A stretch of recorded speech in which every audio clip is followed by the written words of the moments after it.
algo pasa en Vox cuando no se cuida el capital humano, cuando no se cuidan los recursos humanos. Hay alguien ahí que no está haciendo bien las cosas. Igual no tiene la preparación para el cargo que tiene. Igual no tiene la preparación para el cargo que tiene. Se refiere a Abascal. La que se está liando en Vox no es pequeña. Y aunque le joda a Santiago Abascal, pues la gente en su partido está bastante enfadado con él. No por casualidad se fue Espinosa a los Monteros, no por casualidad se fue Macarena Lona, se ha ido Rocío Monasterio y ahora se ha ido también García Gallardo, que es este que, a pesar de tampoco ser el lápiz más afilado del estuche de la extrema derecha española, sí que fue el primero que entró en un gobierno autonómico junto al Partido Popular en España. Por supuesto, con el liderazgo de Feijóo. Decía, con la extrema derecha no pactaré. Lo primero que hizo después de sustituir a Pablo Casado, meter a este señor de Vox, que vais a alucinar con este señor, bueno, porque le insulta hasta a Federico Los Santos, no le tienen demasiado respeto dentro de la derecha, pero fue el primero al que metieron en un gobierno autonómico de coalición junto al Partido Popular. Después lo hicieron en todos los lados, en todas las provincias, por supuesto, pero lo relevante es que este tipo acaba de dimitir de todos sus cargos ejecutivos del partido, se ha ido básicamente de la dirección, y ahora está por ahí diciendo pues que no se iba demasiado bien con Santiago Abascal, con Ignacio Garriga, es decir, con los que ahora mandan en Vox. Básicamente, atención a esto, García Gallardo desmiente a la dirección de Vox y les acusa de chantaje, de guerra sucia y de zancadillas. Hoy ha estado García Gallardo en la cadena COPE, le han hecho una entrevista, Carlos Herrera. Y bueno, pues cuando entrevista a Carlos Herrera a los líderes de la derecha, ya sabéis que pasan cosas. Acordaos de la entrevista que le hizo a Pablo Casado, donde le dijo aquello a Ayuso de no es normal, ¿no?, que lo peor de la pandemia estuviese tu hermano cobrando 300.000 euros y Ayuso se lo cargó. Bueno, pues mucha atención a lo que cuenta aquí el que acaba de abandonar Vox, diciendo que alguien dentro del partido no está haciendo las cosas bien. Vamos a escucharlo. Y mi dimisión y mi oposición a firmar aquel documento son solo la guinda del pastel. Y tienen unas razones que yo me he reservado por respeto al partido y por respeto a la discreción que debemos tener. He leído, porque yo he hablado con mucha gente en los últimos 2 días y evidentemente había mucha gente a la que le tenía que contar la verdad de manera completa. La verdad de manera completa, es decir, que en otros sitios no está contando la verdad de manera completa por respeto al partido, ¿eh? Está como medio miedo, ¿no?, de decir la verdad en un partido que, bueno, en fin, pues si están todo el día alabando la dictadura, pues evidentemente no va a haber democracia interna, ¿no?, en un partido que les encanta el franquismo. Algunas se sorprenderá incluso. Y he leído algunas informaciones que apuntan a una indicación agresiva del señor Garriga de que o firmaba de manera acelerada o yo estaba fuera. Entonces, yo confirmo. ¿Que o firmaba? ¿Que o firmaba o qué? ¿Firmaba el qué? El señor Garriga es el secretario general actual de Vox, diputado en el Parlamento de Cataluña y además una de las manos derechas de Santiago Abascal actualmente, pero que le obligaba a firmar a García Gallardo el qué, o estaba fuera. Es que he visto por ahí con algunas si lo cuenta, pero bueno, en lo esencial son ciertas. Pero yo quiero reiterar que para mí eso solo ha sido la guinda del pastel, ha sido la gota que ha colmado el vaso y mis discrepancias vienen de mucho más lejos y bueno, pues espero poder aprovechar esta entrevista para poder detallarlas. Cuénteme cuáles son esas discrepancias. Ahí le pregunta a Carlos Herrera, bueno, a ver si tiene a bien a contarnos esas discrepancias o le tiene tanto miedo a Santiago Abascal, a ver qué contesta. Pues son discrepancias estructurales que no me afectan a mí, no se trata de mi ego ni de mi situación personal, se trata de cuestiones organizativas de la relación del partido con sus cargos. Para empezar, yo viví el año 2022 de una manera muy ilusionante, la campaña electoral, los meses posteriores, nuestra incorporación al primer gobierno autonómico, y ustedes lo recordarán. En ese año pasaron muchas cosas en el gobierno de Castilla y León. Nosotros no pepeamos, ¿no?, como se dice por ahí, ¿no?, el concepto de como equivalente a acomodarse en el poder y ser indulgente con no pepeamos. Nosotros fuimos marcando la agenda política de una manera clara durante el primer año. Sí, sus logros más eficaces, más efectivos que se recuerdan a este hombre es el haber propuesto que las mujeres no pudiesen abortar en su comunidad autónoma siempre y cuando no hubiesen escuchado previamente el latido fetal y además les hubiese enseñado una ecografía en 4D.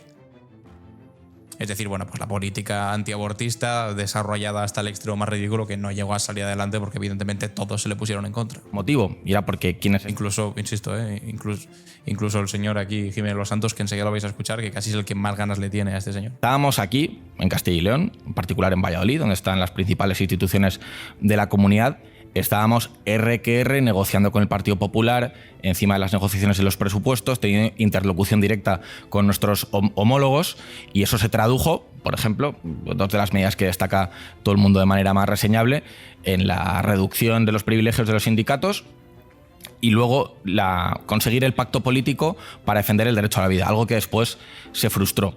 ¿Qué pasó? A partir de ese momento, en el que, y me van a permitir que haga un pequeño reproche a la cadena en la que estamos, porque en ese momento también se sumó a los ataques contra esa medida y tuvo que intervenir incluso don Luis Argüello recriminar. Se refiere a la medida esta que os he dicho de antiabortista, que realmente no era otra cosa que un ridículo extremo. Bueno, por el cual pues hubo un humorista en Castilla y León que le llegó a llamar lo siguiente al señor García Gallardo. Dijo: Juan García Gallardo de Vox, el negacionista político, homófobo, fascista, racista y machista, insulta a la sexta, no le gustan sus preguntas y respuestas, se ampara la mentira cuando de algo quiere hablar, dice que el aborto tritura a los niños con discapacidad. Yo a él le veo como un político discapacitado y no está triturado. Este abogado de 31 años con poco cerebro está desequilibrado al escuchar sus ideas y comentarios de un neandertal retrasado. Escuchen a este mamarracho, sus comentarios son un fiasco.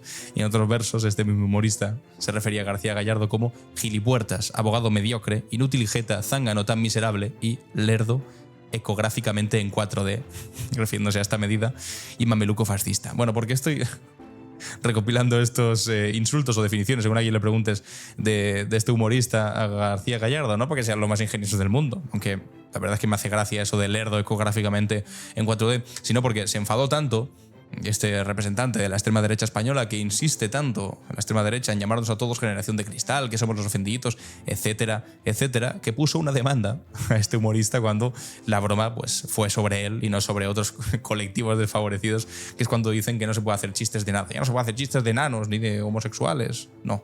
Y a ti tampoco, porque cuando lo haces denuncias al humorista. Pero por fortuna, pues la demanda fue desestimada. García Gallardo demanda a un humorista de Burgos por unas coplillas satíricas e imágenes en las que le colocó esvásticas, y bueno, finalmente pues la demanda la acabaron quitando, a pesar de que no os vais a creer a través de quién puso la demanda, a través del bufete de abogados de su papá. Me imagino la escena de: papá, un humorista mediocre me ha llamado lerdo ecográficamente en 3D. ¿Cómo puede ser eso, hijo mío? Vamos ahora mismo a interponer una demanda. ¿Y cómo lo haremos, papá? Pues a través de mi bufete de abogados, que para eso lo tengo, hijo mío. Para que no falten al honor de los García Gallardo Frings. Aunque estos son todos muy españoles, pero tienen apellidos extranjeros. Frings, Terch, Smith. Todos estos son de Vox, los más patriotas. Bueno, en fin. Pero yo, como no me meto con los apellidos de la gente, ellos sí lo hacen. No eres español, como tengas un apellido extranjero, pero yo por fortuna no lo hago, así que no voy a seguir por ese camino de reírme de sus apellidos. Pero bueno, para que veáis por dónde iba la cosa del ser lerdo ecográficamente en 4D. Seguimos. A partir de ese momento, el partido, que luego ha ido a la guerra con el PP por otras razones, que yo a nivel político comparto, decidió apartarme de las negociaciones directas para las cuestiones más relevantes de mi gobierno. Yo en ese momento, evidentemente, dije que no lo compartía en absoluto, que no entendía que no exigiéramos el cumplimiento de ese pacto. Luego se nos llena la boca de los principios, pero en ese momento a la dirección del partido no le importaron mucho los principios que habíamos exigido. Primer zasca a Abascal para el ejercicio. Es decir, que les exigieron básicamente prohibir el aborto o hacerlo más difícil todavía, con esa medida humillante de hacerles escuchar el latido fetal a las mujeres, en fin.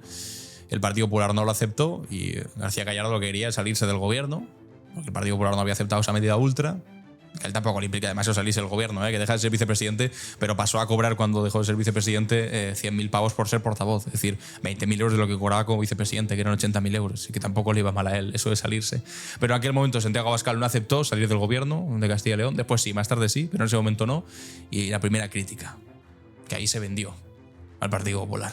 2023, y que no consideraba que iba a ser una buena idea ni eficaz para el programa político de Vox, y desde luego no tenía ningún sentido que personas que no habían sido las elegidas fueran las que tuvieran interlocución, en este caso con el señor Mañueco, para las cuestiones de más alto nivel.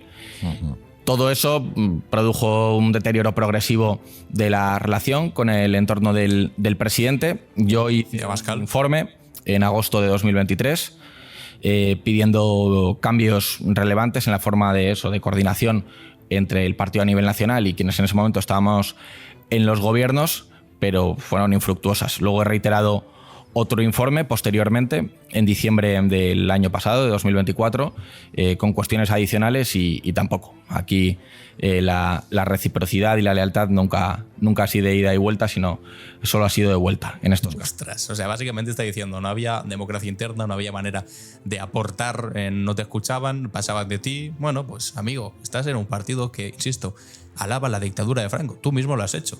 De verdad, ¿qué clase de liberación política esperabas dentro de un organigrama completamente vertical y dependiente del, iba a decir presidente, pero más bien caudillo, que es Santiago Abascal, que lleva 10 años monopolizando todas las decisiones dentro del partido y que además incluso preside hasta la fundación que han abierto, que se llama Disenso, a la que desvían 6 o 7 millones de euros públicos? ¿Qué esperabas, hijo? O sea, no sabías en qué casa estabas. Lo has jodido. Usted nunca Entonces estuvo... esas son las cuestiones a nivel, así, haciendo dos pinceladas. Podríamos profundizar. Sí. ¿Usted nunca estuvo de acuerdo con la decisión de Vox de renunciar al gobierno de coalición con el PP en Castilla y León? Bueno, en Castilla y León y en más lugares. Esa es una de las manipulaciones que he visto que desde Bambú están tratando de intoxicar a los medios de comunicación. Perdone, ¿Bambú qué es?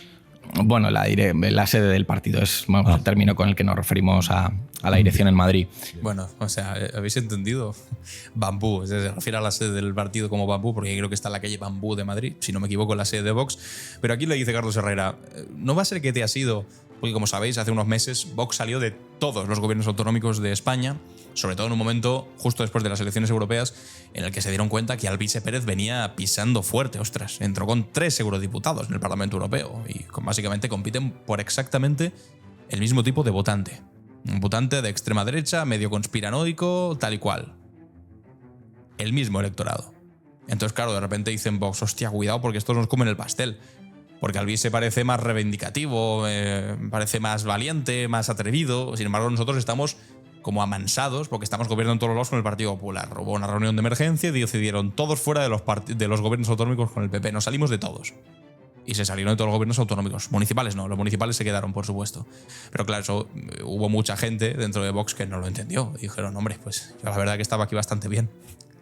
Siendo vicepresidente, siendo consejero, estando en el gobierno, ¿no? Vivían bastante bien. Y hubo unos cuantos, bastantes, que se enfadaron y se salieron de Vox. Y hubo ahí grandes problemas. Entonces ahora le está criticando, le está diciendo la Dirección Nacional de Vox, lo está diciendo por los medios, según dice aquí García Gallardo, que él era uno de esos que no quería salirse y que de ahí sus discrepancias. Y él dice que no, que eso es una forma de intoxicar que ha estado utilizando Bambú, refiriéndose a, bueno, pues la dirección, a Santiago Abascal, básicamente. Ojito, con las críticas ya son duras. Yo creo que mi conducta se puede evaluar por mis hechos públicos y mis actos y mis declaraciones públicas y notorias. Yo me incorporé del permiso de paternidad el lunes de la semana en la que acabamos dimitiendo. El martes estuve con mi comparecencia voluntaria en mitad de legislatura y yo ahí, que me frieron a preguntas no sobre las cosas que pretendíamos hacer y que nos quedaban por hacer y que yo ahí expuse en mi intervención, sino sobre ya las declaraciones que había hecho el señor Abascal el lunes, yo dije que nosotros no íbamos a transigir y que no queríamos una Castilla y León islamizada y que no queríamos inmigración masiva, y yo me mantuve firme. Y de hecho ahí fue cuando... El principal problema de Castilla y León, claramente. La islamización de Castilla y León, siempre ahí acechante, y la inmigración descontrolada que se agolpa a las puertas de tan honorable territorio. Es que de verdad, los principales problemas de Castilla y León son esos, concretamente. Es que, en fin, alucino con esta gente. Popularizó la famosa frase del honor y los barcos, y que optaríamos, si nos hacían elegir, por el honor. Luego lo reiteré el día después, tras celebrar un convenio de colaboración con la Asociación de la Empresa Familiar de Castilla y León, a preguntas de los periodistas insistente de que si íbamos a dimitir en caso de que se transigiera en la conferencia de presidentes que se iba a celebrar en Tenerife ese día, e insistí que renunciaríamos al poder si eso sucedía. Tras la celebración de la conferencia de presidentes, yo puse un mensaje en mis redes sociales personales diciendo que yo había tomado esa decisión, y a cualquiera que tenga la capacidad de leer entre líneas, pues se dejaba ver que yo iba a dimitir al día siguiente. O sea, que había tomado la decisión de salir del gobierno porque, bueno, en fin, fue la excusa para salirse por el asunto de Alvise, pero salieron con el argumento racista de no, el Partido Popular va a aceptar el reparto de menores migrantes, es intolerable, aunque no lo aceptó finalmente el PP. Pero bueno, ese fue como la excusa que encontraron. tampoco podían salirse así de repente diciendo no vamos porque nos da miedo que Albi se nos coma la tostada. Hombre, pues no, tuvieron que encontrar una excusa y la encontraron pues en el punto más racista posible, racista y miserable, que es poner al acogimiento de niños pequeños, menores de edad, menores no acompañados, el reparto de todos aquellos que están ahora hacinados en Canarias y en Ceuta y en Melilla. Comité Ejecutivo Nacional, como es lógico, porque no soy un robot, ni soy un palmero, ni nada por el estilo, yo ahí analicé cuáles eran los riesgos y oportunidades de esa decisión. Y lo que dije es que había que ser consistente con ella y que eso implicaba un camino difícil, pero que había que ser coherentes y seguir por ahí. Lo cual no tiene nada que ver con discrepar de la decisión. Yo les animo a quienes dicen eso que exhiban el acta de ese Comité Ejecutivo Nacional y que vean qué es lo que yo dije ahí. A partir de ahí, que le pregunten al señor Mañueco si en los últimos meses yo he tenido una oposición tibia o si mis preguntas de control han sido suaves. Yo he ido a la línea dura, a la crítica a las incoherencias que nosotros consideramos que tiene el Partido Popular y desde luego este as que se están sacando de la manga para tratar de dar a entender que soy un traidor o que me estoy yendo al PP o alguna de estas cosas que se leen por ahí, pues no tiene ningún sentido. Usted no se ha quedado con su escaño, ¿no? No, yo he renunciado. Yo entiendo la política como un servicio en el que hay que asumir sacrificios. Yo lo asumí en lo personal cuando entré, así lo escribo así de manera un poco sucinta en mi carta y desde luego yo lo que no iba a hacer era amarrarme a un escaño, que entiendo. En lo personal tuvo que aguantar cosas durísimas, como que le llamasen lerdo ecográficamente en 4D o que el señor Federico de los Santos, bueno, pues le dedicase todo tipo de insultos. ¿Y qué narices? Vamos a escucharlos ya antes de continuar. Ahora le pregunta sobre Macarena Olona, le pregunta sobre Espinosa Los Monteros, es decir, sobre todo esta cantidad de personas ilustres dentro de Vox, digo ilustres por la importancia dentro del partido, no porque a mí me lo parezcan, pero que durante los últimos meses han ido gota a gota, uno a uno, abandonando el partido y abandonando a Santiago Abascal. Atención aquí al señor Federico Jiménez Los Santos. De ver la entrevista, mejor dicho, la agresión de este mendrugo que puso Vox en Castilla y León porque era lo que tenía. Trataban. Este mendrugo que puso Vox en Castilla y León porque era lo que tenía. A este no lo ha denunciado, Federico Jiménez Los Santos no lo ha denunciado, solamente se atrevió con el humorista de Castilla y León, el humorista por coplillas satíricas. Supongo que lo que le enfada es que sean coplillas, no los insultos, sino que los haga en copla, los insultos. Si te dice este mendrugo, entonces no te ofende, pero esperaos que todavía hay más. O sea, pero con un desprecio. Parecían los primeros momentos de Vox cuando creían que podían mandar sobre los medios. Y nos montaban unos pollos morrocotudos, a los que antes de que naciera toda esta gentuza ya estábamos jugándonos el puesto de trabajo y más cosas, metiéndonos con la ETA, con el PSOE, con los comunistas, etc. Y viene ahora un joven majaderín que en su puñetera vida ha hecho nada, más que ser pasante de algún bufete de provincias, de bufete de su padre. Y se pone chulo dándote clases. O piensas como nosotros sobre el aborto o eres un asesino. Bueno, asesina será tu madre. O sea, es que no lo entienden. Vivimos en una sociedad plural. Ojo que la defensa del aborto la tenga que hacer aquí Federico Jiménez Los Santos, alucinas. Protocolos de los que tanto presume están en la Comunidad de Madrid hace años para ayudar a las que quieren tener niños. La que no quiere tener el niño no lo va a tener porque le des ni el latido ni tal. Encima han mentido. Primero dijeron que era obligatorio, luego no es obligatorio. No puede ser obligatorio. Pero no le pero es que no saben nada.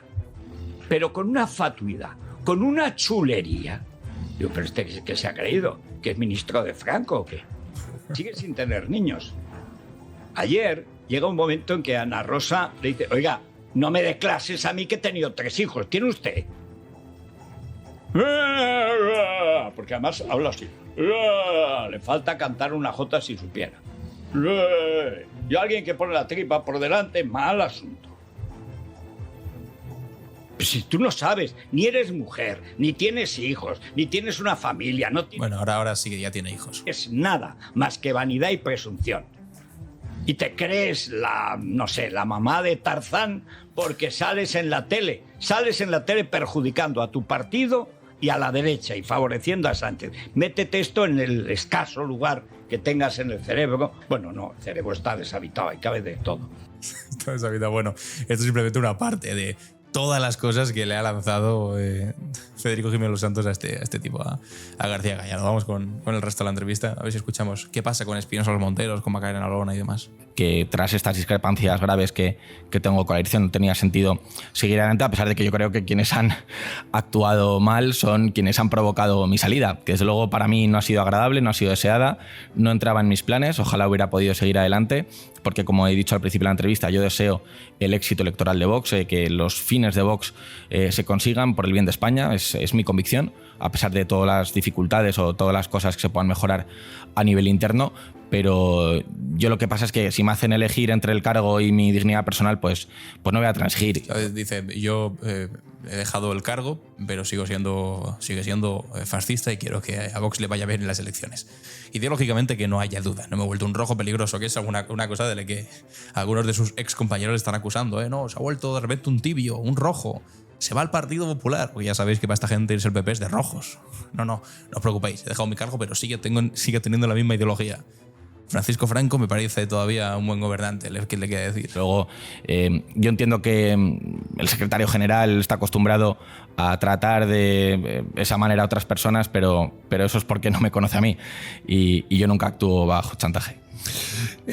Tiene Qué valiente. Otros conocidos dirigentes han salido también de Vox, Espinosa de los Monteros, Rocío Monasterio, Macarena Olona. ¿Hay un motivo común o tiene algo que ver? ¿O cada caso es cada caso y cada uno es cada uno? Mi salida es personal e independiente, por toda la trayectoria que he tenido, que la he vivido con un privilegio. O sea, para mí haber sido vicepresidente, el primero de Vox y líder regional en el Parlamento y bueno, haber hecho campañas con Vox y recorrer España lanzando el mensaje ha sido un honor y así lo quiero destacar. Pero por otro lado he tenido que vivir algunas situaciones dantescas, que tampoco era ingenuo al entrar y que me imaginaba que sucederían de un modo u otro, pero no a ese nivel. Entonces, mi decisión es personal y desde luego no está coordinada ni consensuada con la de nadie más. Dicho lo cual, algo pasa en Vox cuando no se cuida el capital humano, cuando no se cuidan los recursos humanos, cuando tenemos los parlamentos divididos entre facciones, cuando hay un goteo de dimisiones. Hay alguien ahí que no está haciendo bien las cosas. Igual no tiene la preparación para el cargo que tiene. Igual el sistema no funciona, que es una de las cosas que yo... Igual no tiene la preparación para el cargo que tiene. ¿Se refiere a Abascal? Le hice en mi primer informe, que es que estructuralmente, incluso con las mejores intenciones, no iba a ir bien. Y no sé, yo desde luego le animo a la dirección del partido a que analice, porque nuestros socios en otros lugares están teniendo éxito electoral y aquí parece que nos damos con un canto en los dientes con sacar un 15%. El señor Orbán en Hungría no gana en Budapest, gana en el territorio, gana en los sitios olvidados de Hungría. A la señora Le Pen la votan no sobre todo en el centro de París, la votan por el territorio francés. Bueno, ahora va a hacer el recorrido por los distintos líderes de la extrema derecha, que si alguien tiene duda, sí, son bastante más útiles, quiero decir para lo suyo, no para sus países obviamente, pero son bastante más capaces, sería esa la palabra, para liderar sus partidos, porque son mucho más inteligentes que Santiago Abascal, que yo siempre lo digo, tenemos la inmensa fortuna en nuestro país, es orgullo nacional esto de tener a la extrema derecha más torpe de toda la Unión Europea. Y de todo el mundo seguramente, porque con la ola reaccionaria que está viendo en el mundo ahora mismo, que Santiago Abascal en las últimas elecciones no es que mejorase resultados, sino que perdiese 19 escaños y 700.000 votos, algo quiere decir. Ahí tiene razón el señor García Gallardo, alguien no lo está haciendo bien y puede ser que ese alguien se llame Santiago Abascal. Lo he dejado caer, amigos. Ahora os pregunto yo a vosotros, ¿qué pensáis sobre esto? ¿Hay alguien que no lo está haciendo bien? ¿Qué está pasando en Vox? ¿Va a estallar en algún momento todo esto? También... ¿Quién era tan ingenuo de meterse ahí dentro pensando que iba a haber algo de democracia interna? Que también, hijos míos, que parecéis nuevos. En fin, os leo los comentarios. Si te ha gustado el vídeo, compártelo, suscríbete y nos vemos en el siguiente. Adiós.